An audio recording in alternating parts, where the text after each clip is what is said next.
The Prophet of Allah, he says the difference between the one that remembers Allah and the one that doesn't remember Allah, the difference between the two, he says, is like the living and the dead. This is the difference. You know, Khalid bin Walid, one of the greats, one of the absolute mamas of our ummah. Khalid bin Walid, there's a particular narration when they were facing the Romans. And Khalid bin Walid was an absolute wild horse, just an absolute gun. So Khalid bin Walid used to wait for the Muslim army to go to sleep at night. Then on his own, Khalid bin Walid on his own would mount on his horse and go over to the Romans, go over to the enemy on his own to get intel, to suss out the army. What are they doing? What are they planning?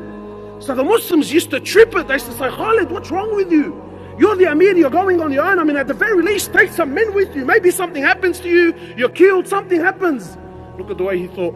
He says, didn't you hear the Prophet of Allah say, didn't you hear him say that the difference between the living, he says the difference between the one that remembers Allah and the one that doesn't is like the living and the dead. He said, what can 60,000 dead do to one man that's living? What can they do to me?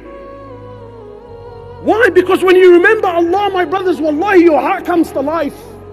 To remember Allah subhanahu wa ta'ala is a sign of true love. True love.